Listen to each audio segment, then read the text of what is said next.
आपण आज श्रामपूर मतदारसंघामध्ये आलो आहोत आणि श्रामपूर मतदारसंघातील राष्ट्रवादी अजित पवार गटाचे अधिकृत उमेदवार आपल्या सोबत आहेत. साहेब नमस्कार. साहेब, तुम्ही तुमच्या कार्यकाळामध्ये भरपूर अशी विकास कामे केली आहेत, तरी पण पक्षाने तुम्हाला संधी दिली नाही. त्याचं कारण काय असावं असाच प्रश्न मतदारांना सुद्धा पडलेला आहे. त्याची कारण आता हळूहळू स्पष्ट होत आहेत. पक्ष नेतृत्वाने खरं तर सारासार विचार करून वस्तुस्थिती समजून घेऊन माझ्याशी चर्चा करून हा निर्णय घ्यायला हवा होता. परंतु शेवटपर्यंत आपण सिटिंग MLA आहात, आपलीच उमेदवारी होईल असं मला सांगण्यात आलं. आणि ऐन वेळेस जेव्हा वेळच राहिला नाही त्यावेळेस माझी उमेदवारी नाकारून एका बाहेरच्या नवख्या उमेदवाराला इथे त्यांनी उमेदवारी दिली. हा अन्याय आहे. या अन्यायाबद्दल मी माझ्या मतदारांशी बोलतो आहे. मीही आत्मपरीक्षण करतो आहे की पक्षाने असा निर्णय का घेतला. मला हळूहळू असं स्पष्ट होत आहे की श्रीरामपूरमध्ये एका विशिष्ट घराण्याचं नेतृत्व मानणारे जे कार्यकर्त्यांची चौकडी आहे, त्या चौकडीने माझ्या कार्यकाळामध्ये मी जे स्वतंत्रपणे आणि माझ्या ज्ञानाच्या बळावर जे मतदारसंघातील भेदभाव न करता सर्व मतदारांची कामं केली, ते त्यांना आवडलं नाही. त्यांचा हट्ट होता काही ठराविक लोकांचीच कामं करायची. परंतु मी विकास प्रशासनातला अधिकारी असल्यानं असा भेदभाव करणे मला पसंत नव्हतं. दुसरं, त्यांचं म्हणणं होतं ते जेवढं सांगतील तेवढंच काम करायचं. बस म्हटले की बसायचं आणि उठ म्हटलं की उठायचं. मागासवर्गीय आमदार असल्यानं मी स्वतंत्र बुद्धीने काम करायचं नाही, ही त्यांची मागील 10 वर्षातली पद्धत होती. मी उच्च शिक्षित होतो, मी उच्च पदस्थ अधिकारी होतो, त्यामुळं मला स्वतंत्र काम करण्याची सवय आहे.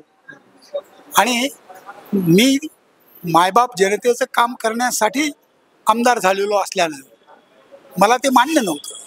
त्यामुळं ती मंडळी दुखावलेली होती आणि ती बऱ्याच वर्षापूर्वी माझ्यापासून दूर गेलेली होती. तरीसुद्धा हे भांडण मी कधी पक्षाला कळवलं नाही. पक्ष नेतृत्व मला जुळवून घ्या असं सतत सांगत राहिलं.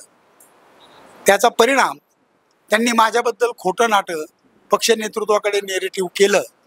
मला दुःख याचं आहे की पक्ष नेतृत्वाने त्याची शहानिशा करता ते ऐकलं आणि इथे बाहेरचा उमेदवार दिला.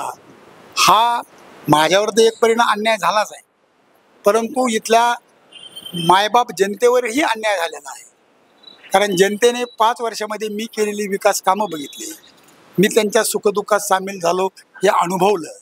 मी त्यांना 24 तास उपलब्ध आहे याचा त्यांना आनंद होता, फायदा झाला. आणि आता कोणीतरी एक नवखा माणूस त्यांनी दिला आहे अशी वस्तुस्थिती आहे. सध्या महाविकास आघाडीकडून एक उमेदवार आहे आणि महायुतीकडून सध्या म्हणजे अधिकृतपणे 2 उमेदवार आहेत. आज जे भाऊसाहेब कांबळे त्यांची सभा होणार होती, त्यांच्या सभेला राज्याचे मुख्यमंत्री एकनाथ शिंदे साहेब येणार होते, पण ते आले नाहीत.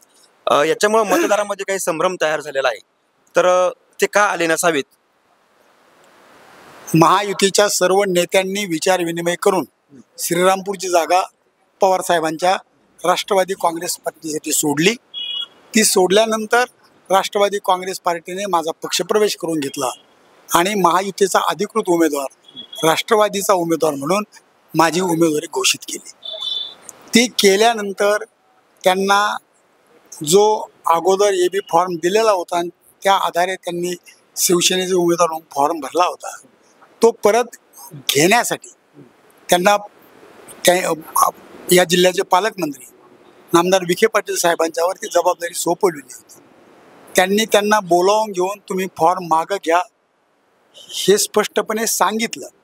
त्याच्या अगोदर विखे साहेबांनी कार्यकर्त्यांची मतं जाणून घेतली आणि महायुतीचा उमेदवार म्हणून कानडेच निवडून येऊ शकतात याची खात्री झाल्यानंतर त्यांना फॉर्म मागे घेण्याच्या सूचना पालकमंत्री महोदयांनी केल्या, सर्वांनी केल्या.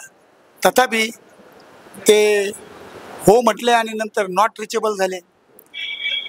त्यामुळं महायुतीचा उमेदवार लहू कानडेच हा अधिकृत उमेदवार आहे. नंतर त्यांनी खोटं पसरवायला सुरुवात केली की खासदार श्रीकांत शिंदे साहेबांची 9 तारखेला सभा आहे. नंतर सांगितलं 10 तारखेला मुख्यमंत्री महोदयांची सभा आहे. नंतर सांगितलं 11 तारखेला सभा आहे. तसं त्यांनी वातावरण निर्माण करण्याचा प्रयत्न केला. परंतु ना शिंदे साहेबांची सभा झाली ना मुख्यमंत्री महोदयांची सभा झाली. याचा अर्थ महायुतीचा उमेदवार मी आहे ते नाहीत याच्या स्पष्ट सूचना त्यांना दिलेल्या आहेत. तरी देखील ते संभ्रम निर्माण करतात. याचा अर्थ त्यांचा हेतू काहीतरी वेगळा दिसतो आहे. त्यांनी कुणाची काहीतरी तडजोड केली की काय, मी सुपारी घेतली असं म्हणणार नाही, परंतु असं वातावरण आहे. तुम्ही सध्या विद्यमान आमदार आहात, तरी पण सध्या मतदारसंघात काही प्रश्न प्रलंबित आहेत. तर येणाऱ्या काळामध्ये आपण ते प्रश्न सोडवण्यासाठी आपल्याकडं काय ब्ल्यूप्रिंट आहे विकासाची? घोषणापत्र आमच्या पक्षाचं जाहीर झालं आणि त्या घोषणापत्रामध्ये श्रीरामपूर विधानसभा मतदारसंघातील महत्त्वाच्या प्रश्नाचा मी उल्लेख केलेला आहे. ते सोडवण्यासाठी जनतेनं मला त्यांचा प्रतिनिधी म्हणून निवडून द्यावा अशी विनंती आम्ही केलेली आहे. आणि मागील 5 वर्षामध्ये माझी काम करण्याची पद्धती आणि प्रश्न सोडवण्याची क्षमता जनतेने जोखलेली आहे, अनुभवलेली आहे. त्यामुळे मी प्रश्नाचा साकल्याने अभ्यास करतो आणि माझं जे प्रशासकीय ज्ञान आहे त्या आधारे त्याची उत्तरं शोधण्याचा प्रयत्न करत असतो.